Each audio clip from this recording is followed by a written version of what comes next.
really excited when they reached out to me to be a panel speaker here in Dearborn.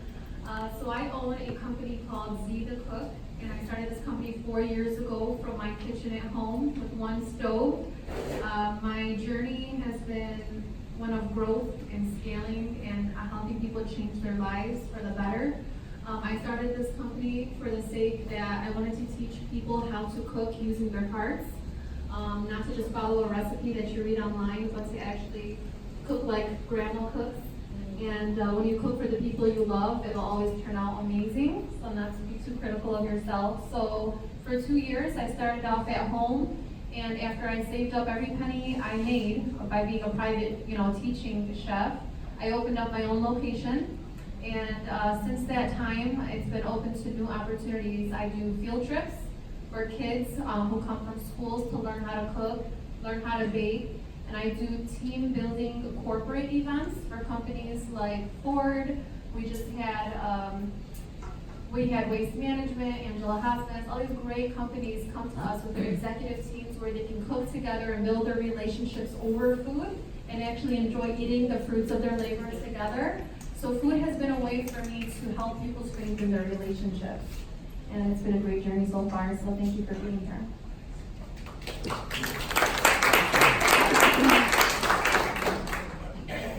How you doing? My name is Stan Hagar. I'm with Modern Greek and Salad Bar. This is our concept. We started at Ford Field in the Detroit Lines facility about 4 years ago.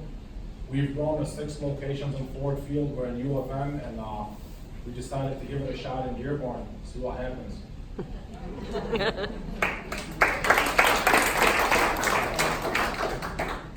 Hi everyone, my name is Sam Abbas. I own and operate Grow Modern Eatery. We're getting ready to open the Great Counter here in spring of 2020. I also sit on the I chair the board of directors for the Downtown Development Authority.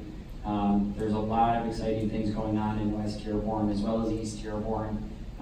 It's really nice kind of being a part of the food scene. I've been in the restaurant industry now for about 10 years, a little over 10 years. My background is actually in accounting, so I'm a CPA, but somehow ended up in the restaurant business, and I love it, so won't ever go back. And I know we're like sitting up here and you guys are all here, but I'd love for this to be interactive, so if you have any questions at any time, please just like raise your hand. Love to hear from you guys as well. So you touched on something really interesting about building community through food. So I'd love to open the question to you guys, how you use your businesses, your food businesses, to really develop and hone on community. So for us, as mentioned, when you're cooking with someone, you start to bring out a side of you that you wouldn't typically bring out on a normal basis.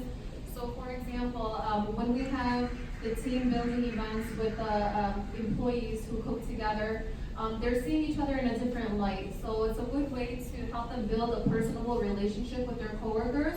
So when they go back to work, they're a lot more productive. They like working together as a team more. You can cook together, you can do anything together. So that's my concept.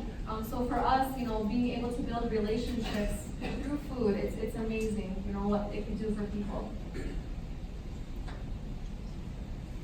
For me, it's very simple. Way to somebody's heart is through their stomach. Been in the food business a long time. I love doing it. I enjoy what I do. I love making people happy. I love seeing a smile on people's face. It's a passion. It's not a career. It's more of a hobby for me.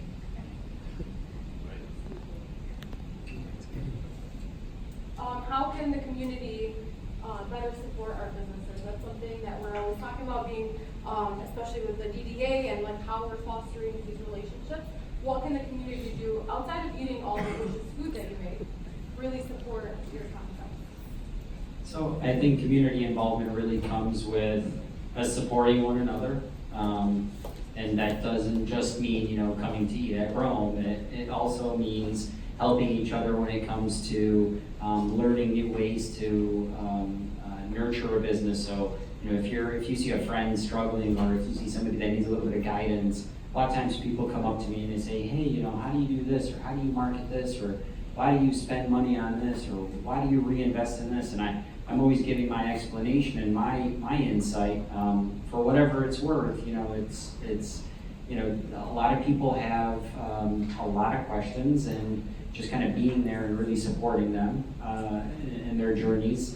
And then, you know, they reciprocate that same thing. So I a lot of times lean on my fellow entrepreneurs and restaurant owners for ideas. I see Sam in my restaurant all the time, so I know he's always looking at something, so I know what he's been up to. But you walk into each other's restaurants and you see other concepts, and I travel a lot, so I really try to get as much exposure to as many restaurant operations as possible. That's really the best way to learn. I know I kind of sidetracked a little bit on that. No, I love it. And actually, Sam sat down with me as I was starting Butter Bear Shop and actually provided that mentorship. So he is walking the walk, not just sitting here telling us that he does, that he really does.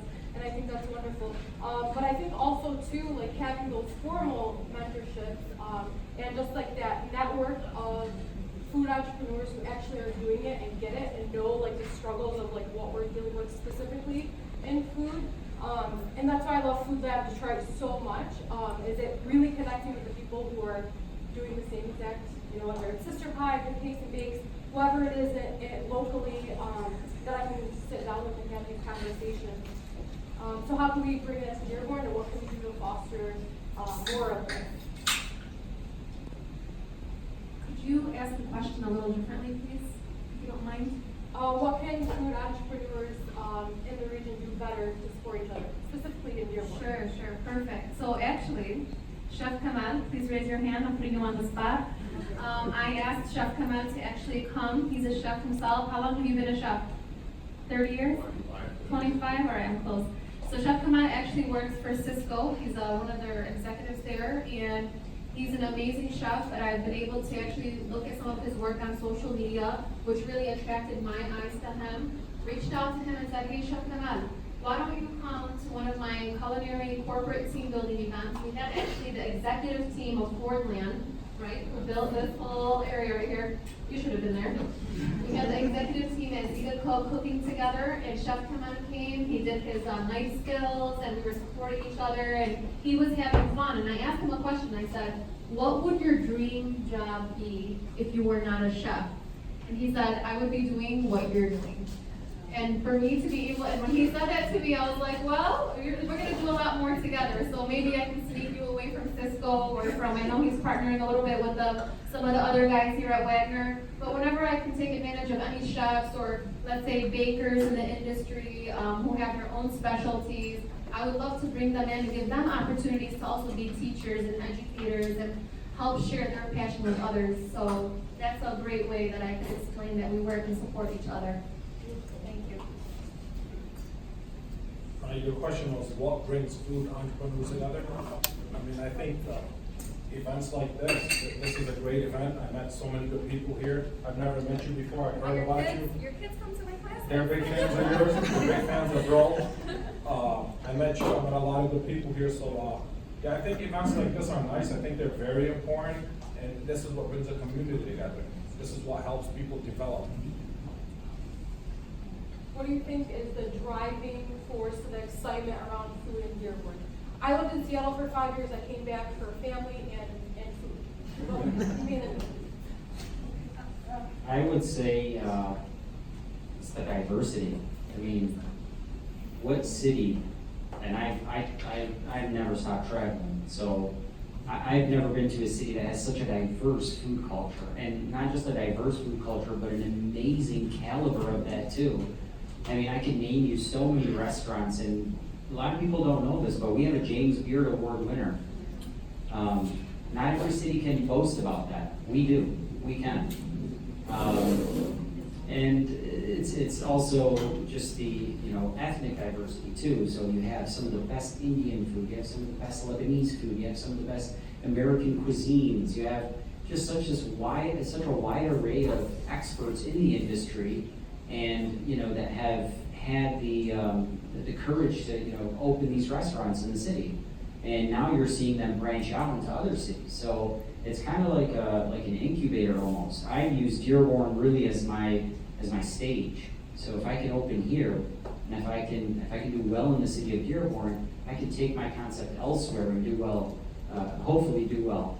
But the crowd that you capture here, the diverse demographic that we have here in the city, really tells you that you can cater to many, many other cities as well. So it's really, it's so important to look at some of these key indicators and really build off of that. So I've really enjoyed doing business in the city, and we've now ventured out to Detroit, and we're working on the rest of Metro Detroit, hopefully very soon. So you guys know one of the panelists that was going to be here, but also had the life of a restaurant operator. Unfortunately, is you're on call 24/7. But Mo Heider, a famous hamburger, has opened in Auburn Hills, Canton, Dearborn. So I mean, it really just shows you that once you start here and you succeed here, really it's the sky's the limit from there.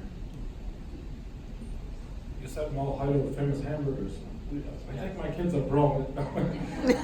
Still, we have to support each other, and that's the good thing about it. Is the more people we attract to the city, now we're no longer, competing with each other. We're competing with other downtowns, and that's the way I look at it. Instead of you guys considering like, hey, should we go to Birmingham tonight for dinner, or do we want to stick around in Dearborn and go to Mid 29, or do we want to stay casual and go to Rome or Famous or the soon-to-be Modern Greek? So. I totally agree with it. It's cultural diversity, different people. But then you look at the foundation. Where did that all come from? I think Ford Motor Company has a big role to play in that because if it wasn't for Ford, there really would not be anything here. So yes, it all started with Ford Motor Company. They attracted all kinds of people to the area, and we just built off that. And I mean, I say that because I'm a Ford guy. I've never made a living working with non-Ford. I mean, it's always either been Ford Motor Company or Ford Land or the Detroit Line. Just saying that because he is Ford Land. You know what? I'm 42 and I started with Ford when I was 19. I'm very thankful for the opportunity, but yes, I think Ford is really what brings us all together here. The Lions fan, right? Yes.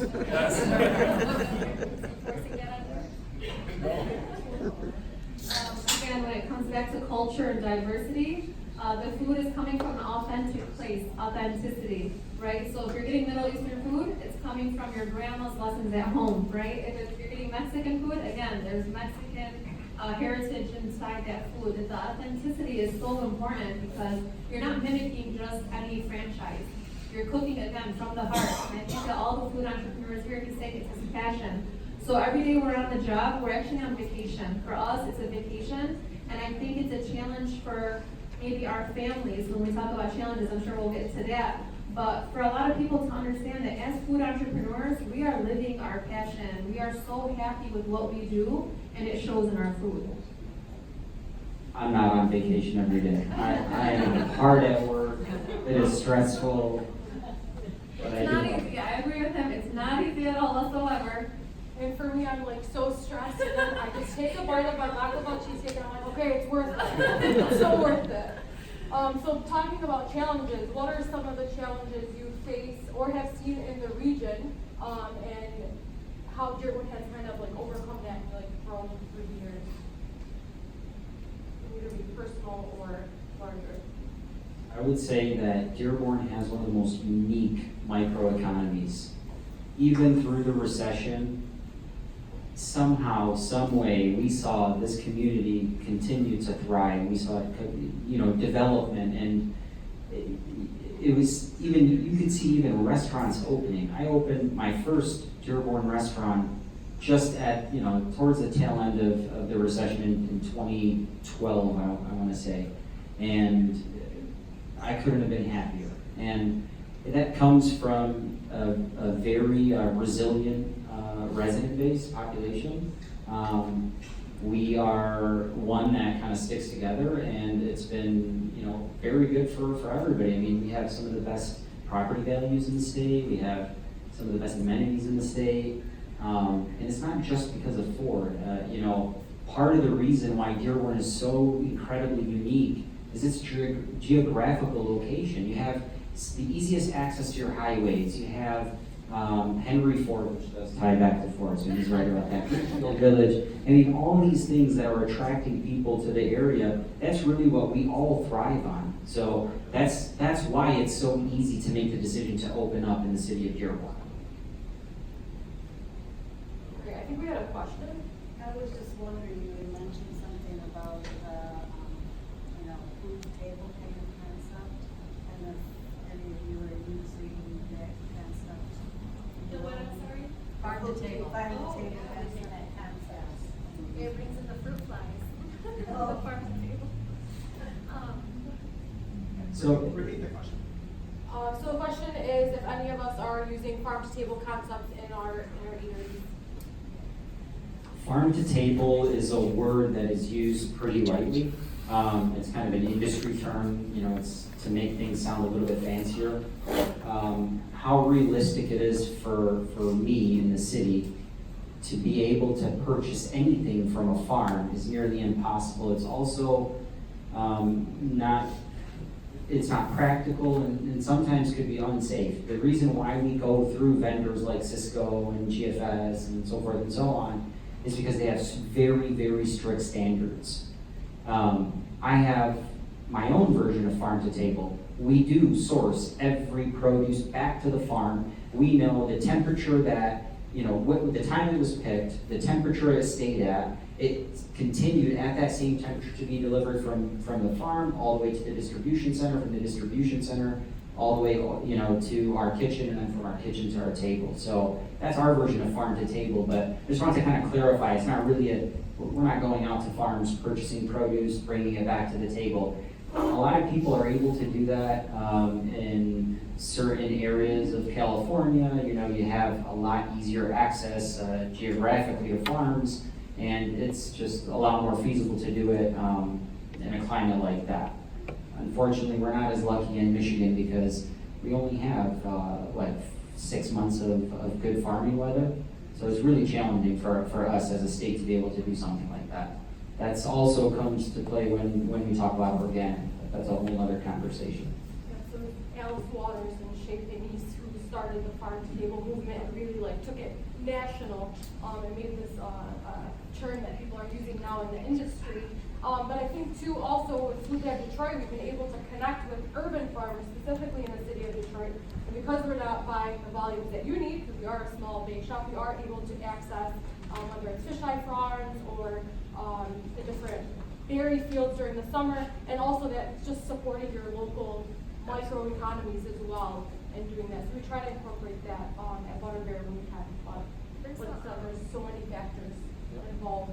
Yeah, there's a farm called Twin Manor Farm that Ford Motor Company is starting to work with at Regent Court, with a company called Aramark. So I've been working a lot with Aramark recently, and there's a farmer there named Farmer Bill. And so he has been, just 2 days ago, they brought me 7 boxes of the most amazing squash and zucchini and tomatoes, every color, and that's what I used to make our fattoush today. So hopefully you guys enjoyed that. And to be able to use that organic, crop, it's amazing, and it smells, everyone knows here garden veggies smell amazing, taste so delicious. So for me, yeah, I've been using it while I can, right, before the weather starts to really start changing, So now I'm curious, and I wish I had gotten this advice maybe 2 years ago. What advice would you give to someone who's considering starting a food-based business?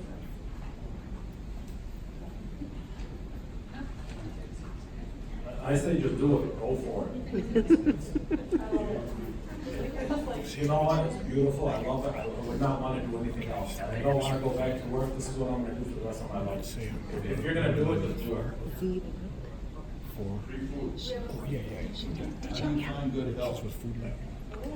You got to pay them good. If you pay people good, they're going to come to work.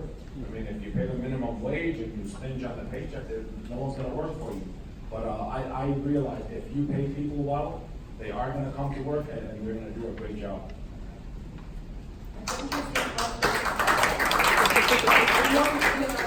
Talking about earlier too, I think also in for me, I'm looking more for a culture fit because on resume, we have the skill set, I've gone to culinary school, check, but also can we get along? Is it a good fit for our entire team? One of the things I found with Gen Z, so it's people who's younger than me now, is the addiction to the phones. Some of them really can't operate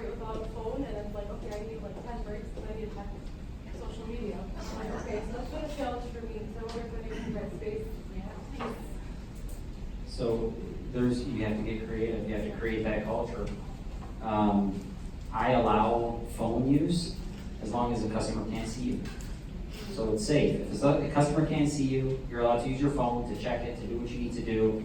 If you do it for longer than 30 seconds to a minute, you're done. You're not allowed to. So I tell them I allow you to kind of, have these privileges, but it is exactly what I'm telling you. It is just a privilege. I don't pay you to go, or the company doesn't pay you to go on social media, but unfortunately it's the reality of the world today. We live in a very, very challenging labor climate.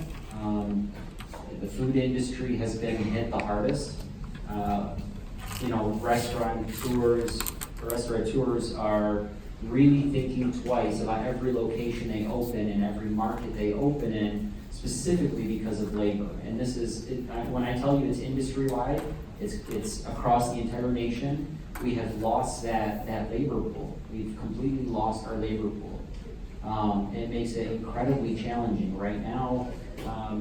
Really, to get anybody in the door, you have to go 60-70% above minimum wage to even have a conversation with somebody, and they're still coming to work with, a lot of the baggage that they bring with them. So it's very challenging. The only advice I would give is creating a culture, like she said, paying them fairly, but not everything is about money, because even if you pay somebody fairly, sometimes you still don't get what you want out of them. So it's really just kind of explaining what the relationship is all about. Sometimes I have to sit some of these younger employees down and say, look, work is not just what you think it is. Work is an arrangement. You get paid to do something. You have to do something to get paid. So a lot of times that conversation has to be had, unfortunately. But you make it work. You have to. Yep, absolutely. Since you're talking about employees, Dearborn College has a culinary arts program. Is anybody partnering with that in any way? The question is in regards to Dearborn College and their culinary program, and if anyone has partnered with them to utilize their branding. So we work with the director over there, and we try to take as many of their students as possible. We also work with the Michael Berry Career Center. They have a program as well, Oakland Community College. So we're all over the place. We've gotten to the point where we're advertising in different newspapers looking for help. We attend job fairs. We work with Access. I have an employee in the office that's dedicated just to finding employees. Any other creative recruiting techniques? I think for me, the most creative was I found this pastry shop and I was like, oh my God, there's something beautiful, and I have her, so I sent her a DM. And I think that's like the most millennial thing you could do to recruit a new employee. But it worked. It did. She started on Monday. I think finding employees is not easy. It's definitely challenging. It's only because, especially as an entrepreneur or a business owner, if you're extremely passionate, finding other passionate people who are just like you is where the challenge lies, right? We walk into work to make a difference in the world. They walk into the work maybe just to get paid. So to find people who are walking in to impact others, to make a difference in, as Zita Cook, our students' lives, right? Because at the end of the day, I have parents calling me, right? We have the kids coming and they're saying, Z, it's like an award at our house now. If our kids don't get good grades, they don't go to Zita Cook. Or if they don't get along at the house, we're not gonna send them to your camp. So it's really, it makes me feel so proud of the work that we're doing, that we've gotten to a point where the kids feel like this is a reward for them. And that's the life-changing feeling we want to give people, that we're here to improve your lives, to build social, new friendships for you at our company. So that impact changes my life, and I hope that, when I find my employees, it changes their lives too. So eventually, but surely it eventually gets there, but not all the time, and that's where the challenge is try to make them understand why we're doing what we're doing, to change people's lives. How are we on time? Do we have any other questions from the audience? Do any of you source from Recovery Park in Detroit? Recovery Park. Does anyone source from Recovery Park in Detroit? And say you've heard of it. What was the question? Does anyone source product from Recovery Park in Mostly Detroit? produce. You should find out about them. It's Yeah. a very interesting organization that has a fairly large-scale hydroponic operation, and it's focused, their workforce is all returning citizens. Yes, and paying them livable wages. And they source a number of restaurants in and around the Detroit area, but they're doing good work. And I like people that are doing good work, like you, to work with other people that are doing good work, when and wherever possible. Do you have a business card with you? Yeah. Well, that's so wonderful. As a woman, what unique challenges do you face, and how do you stay competitive in the market? Oh my God. You guys, if I always think to myself, if somebody was following me around with a camera from 6 o'clock in the morning until 12 midnight, they'd be like, how in the world is this girl doing this, right? I have 3 kids at home, 2-year-old, 5-year-old, 14-year-old, okay? So number one, I'm a mom to a teenager and 2 little kids, so I'm 2 moms at once. I have this company I'm trying to run, and again, to stay competitive, right, and to keep changing things up. It goes back to, again, what he said, passion, passion, passion. When you're passionate, you can make anything happen, right? The impossible becomes possible. So to be there for my children, sometimes it's very hard in the sense that when I'm done with work, I'm still all business. So I get home, okay, who didn't take a bath? Who didn't do their homework? I can't be mom. And it's so challenging to just be mom, you know? And when I get those moments with my kids, I'm so thankful for them, and it has a lot to do with this. Putting this down honestly gives me that time with my kids. So I have to force that time, and it's not easy because my customers want my attention from morning till evening. The moms who want to sign up their kids are calling me at 11 p.m. And my husband's like, are you seriously working right now? And I'm like, it's just part of the whole journey. You have to take calls at 11 p.m. So like he said, it's hard work all day, every day, you know? But you have It's to not a ask your vacation. family. It is and it isn't, okay? Fine, I'm agreeing with you. But you know what? I'm gonna tell you right now, the first 2 years I started this company, I thought I was gonna lose my family.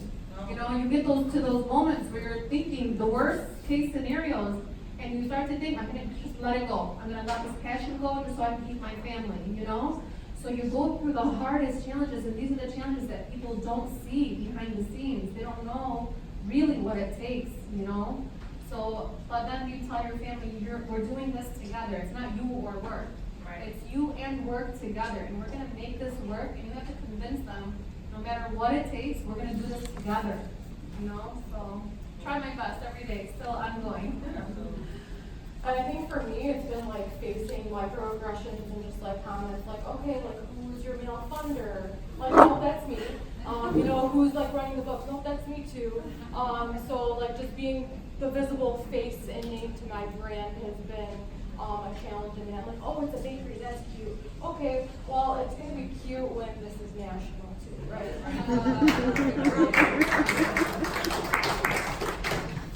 Back here, that just devoured the kale, tabbouleh, phenomenal, the dressing on point. That chicken was really good for chicken breast. Thank you very much. My name's Miriam. Thank you for having me. I am a business development coach and economic developer. I work for Access. I have my own companies. I do property management and strategic solution management, but I'm here to represent Access and share that we've worked with Z, and I've seen Z's growth firsthand, and I've seen how she's gone from, okay, I got a new building, now I own the building. Okay, now what am I going to go to next? And it's just providing that support, advice, and even coming to events like this and feeding and taking the energy from everyone here and just appreciating it. And when it comes to women funding, Michigan Women Forward is a phenomenal source. Please let Imran know I sent you or referred you. I will share his contact information. And if there's anything I could do or Access could potentially do to partner with everybody, please stop me. I would be more than happy to share that. And the last thing before I flip it back to you, tomorrow is the National Microloan Conference held at TechTown. It's a 2-day conference where a whole slew of people that give out money are going to be there. if it is okay with the organizers of Build, because Build's actually present there for a couple panels, I will put this entire email list on our access email list. So if you would like to attend, just go online, National Microloan Conference, check it out, all the parking information, map information, and I will just put your Build email and Build name from this event on that at no charge, and please enjoy and network everything tomorrow. And if I can just say something, we had about 30 comp tickets, so the tickets are $100. I didn't check the numbers, but we had like 30 free. So if you reach out to the organizers, who can in turn reach out to me or get my information, I'll share with you the code. I don't recall what the code is. So you can go for free, and I'm also going to be speaking at noon on Saturday for one of those panels. I'm on like 4, so I I'm only did just one. saying, they've got me on a few. Yeah. But yeah, but it's a really, I mean, we've got Bill, we've got everybody. So if you can attend, please, we're more than happy for you to join us. And thank you. Thank you, and I think it's so great to have us all in the room so we can share these resources, so we can know about these events and connect each other to funding sources and also other people. So a quick question, obviously there's a lot of folks in Dearborn here. So as food entrepreneurs, how would you like other people to talk about the Dearborn food experience to others outside of Dearborn? What would you like them to say? Amazing.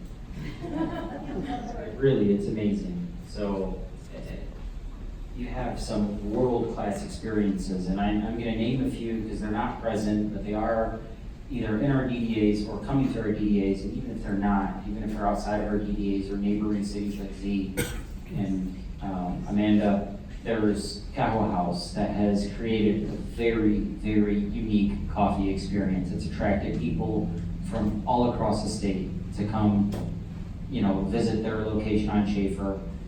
They've made their way into the building across the street where,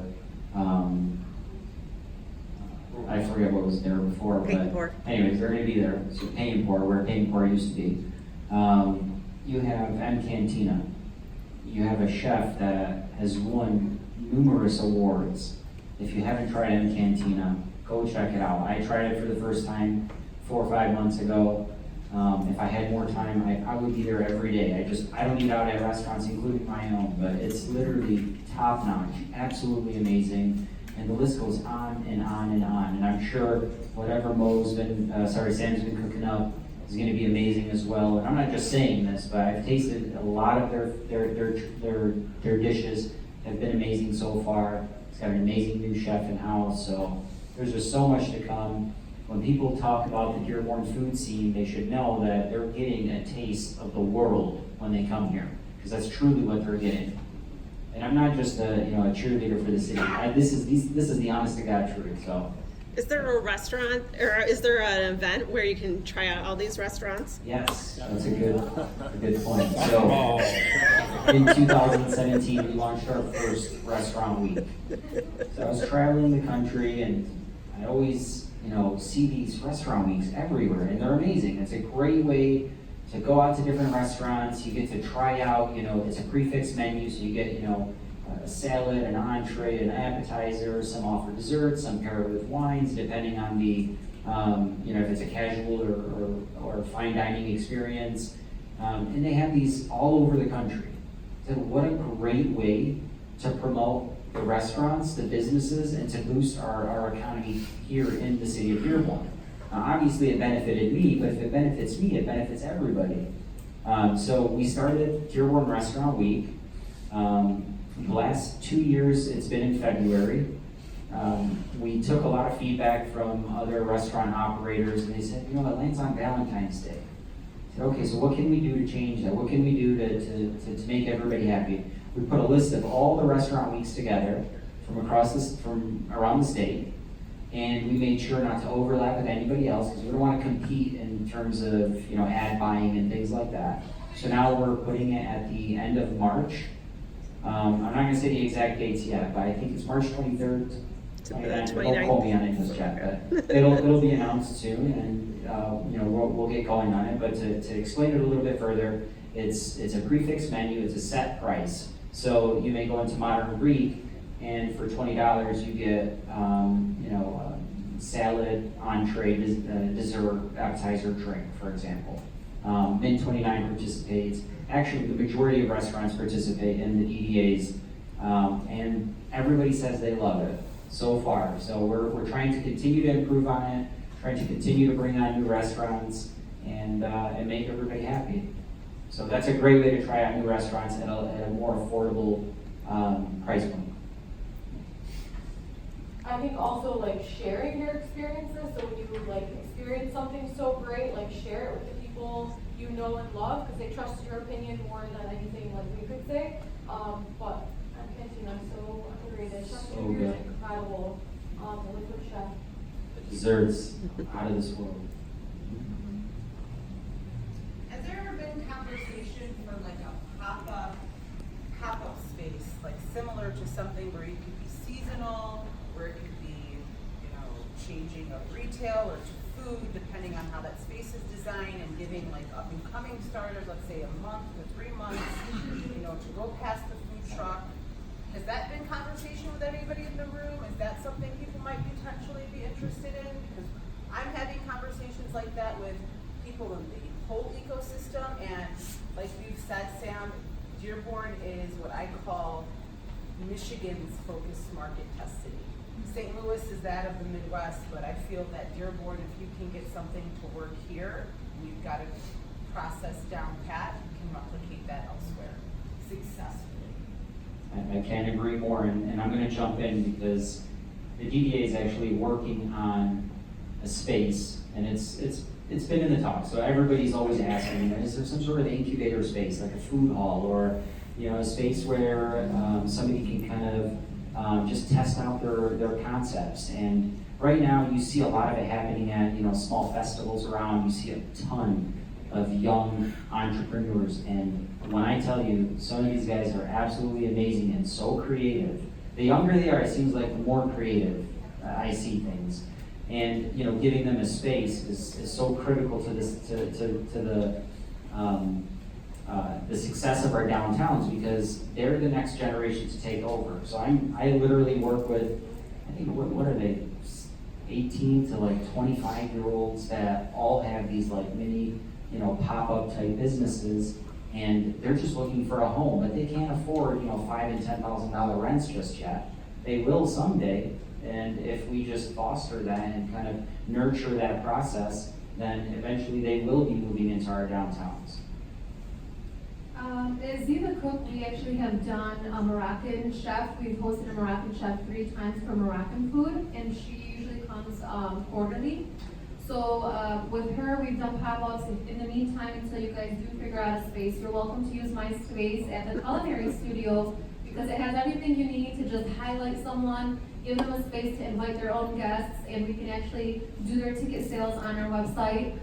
So that's a great way to show light and to expose that person, and it gives them a chance to also experience firsthand this restaurant business idea. Maybe they'll figure out what they like and what they don't like about it, and then grow from there. So Ziva Cook is a great location for that. So Mariam, in case you do come across any new entrepreneurs, send them my way. Give them my business card is right there next to the hummus. And, yeah, I know. We work, definitely, access is amazing. They have the great connections there. If you have any questions, they're so happy to help you all the time as a starting entrepreneur, and it's been a great pleasure working with you guys. Thank you for that. But yeah, for pop-ups, come to Zita Cook. I think also commercial licensed kitchen space, that's something that we try to explain to people. That Sure. The individual is already Established. I think another important part of that is making sure people have a business plan and actually understand how to run a business. So whether it's through the Build Institute and signing up for their courses, so they're understanding the financials and what it actually takes. It's not just popping up on a corner selling grandma's recipe of whatever it is, or through Food Lab, just making sure you're honing in on those entrepreneurial skills as well. Because food is passion and fun, but at the end of the day, it is business and it has to be safe. And there's regulations in place for a reason. So encouraging people to take whatever avenues that we already do have and connecting them with those resources, especially the young and I'll just add to that in terms of what we're looking at, but we should also very soon have on our website, downtowndearborn.org, a full list of resources for entrepreneurs. So we've taken the time, the energy to really try to bring all that information together, and it includes resources that are here uniquely in Dearborn, but also in the Metro Detroit area, and focused on different industries. So that way, we're really trying to encourage entrepreneurs to walk in here, work with us, get in business here in Dearborn. That's beautiful. Yes. I think you mentioned a little bit earlier Alice Waters, and there was an article in the New York Times the other day about Alice Waters consulting with Monticello, Thomas Jefferson's home estate in Virginia, about improving their food experience and also growing food on their property to serve. Henry Ford, in my mind, has a generally disappointing food experience, and it attracts a lot of people. It doesn't reflect, I think, what you're talking about, the amazing food experience otherwise in Dearborn. Maybe you could talk about partnering you're working with the Henry Ford Museum to improve the food experience there and have it better reflect what's going on in the city. That's a great idea. Well, here we are. I know George runs a food program over there, and we've worked with them, and we're trying to get them on board for Dearborn Restaurant Week. I think, a lot of times getting the uniqueness into some of the institutions, and it's a little bit more difficult, a little bit more challenging just because of the economics. So the economics of a restaurant are heavily dependent on the location. Sometimes being in a location like the Henry Ford, you have to open at certain times, close at certain times, because they give you the flexibility as a restaurant owner. So that's why they're forced to kind of keep it in-house. And we have the palate, everybody's palate is quite different. They have to cater to millions of visitors. But that's not to say they can't venture out and come to Brome or come to Mont. Maybe it's looking at what Alice Waters is recommending in Monticello to help fit in their institutional limitations, but helping them think differently. Yeah, absolutely. And myself, I'm always looking for constructive feedback. So I'm sure, George is very appreciative of that. We've had Miss Waters out to our place on several occasions, and she kind of likes what we do. I'm going to see a few things of what's coming.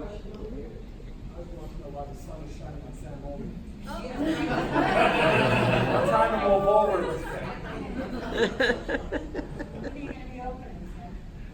We're looking at about, so for Paradise Indian food, we're looking at about 2 weeks. Modern Greek's gonna be about 4 or 5 weeks from today. And so we're almost there, thank you. Any other questions or feedback? I just want to thank everyone for coming and being here, and to our panelists who. Wait, I have one question for the audience. What type of food cuisine are you guys missing? What do you guys want to see in Dearborn? Because I just might jump on the This is opposite. your focus group. This is my focus group. Honestly, try to get African food. Curry goat. African?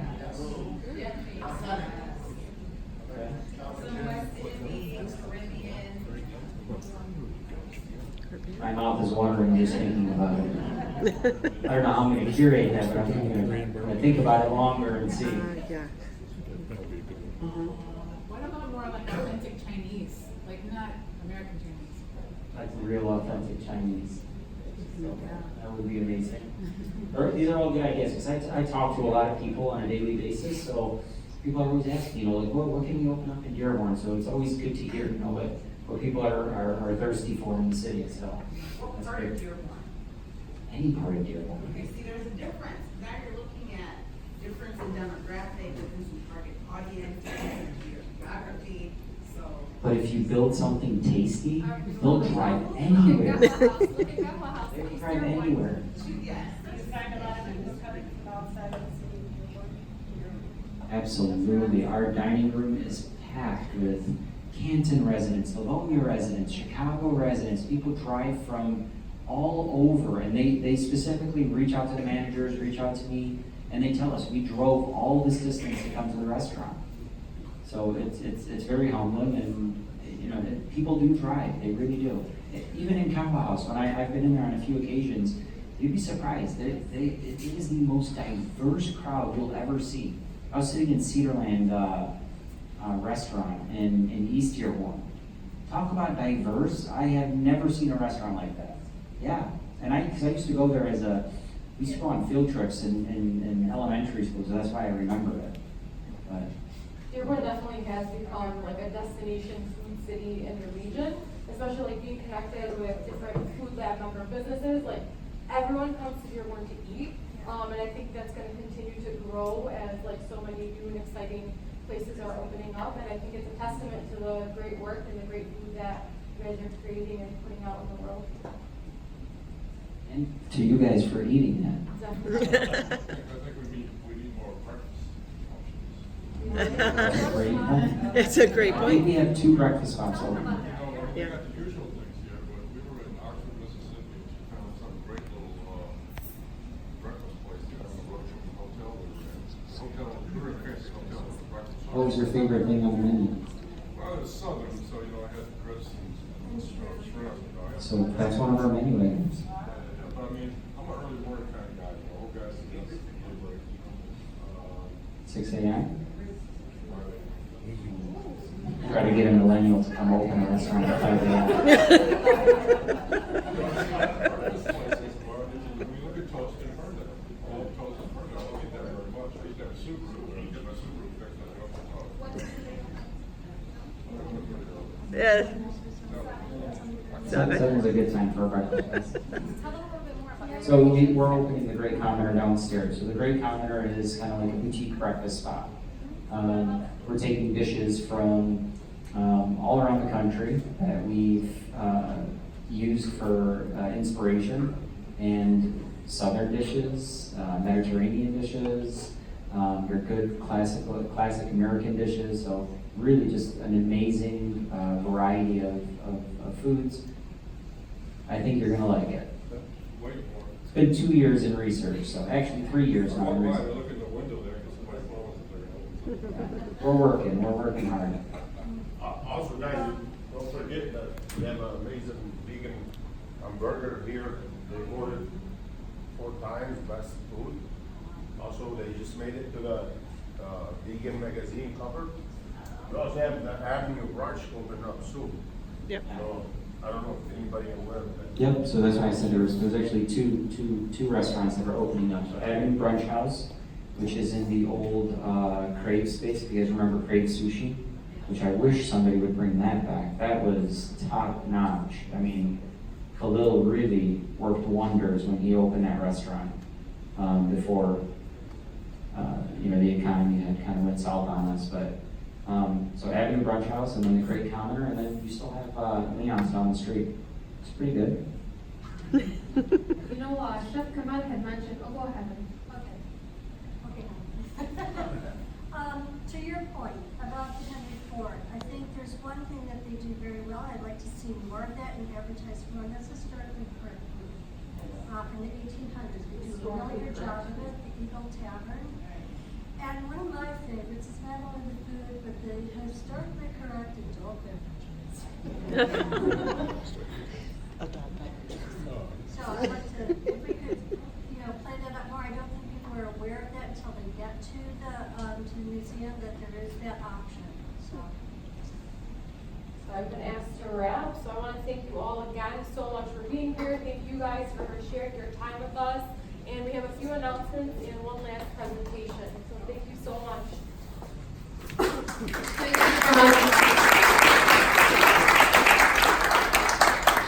Oh my goodness, thank you guys again. Thank you, America. That was awesome. Thank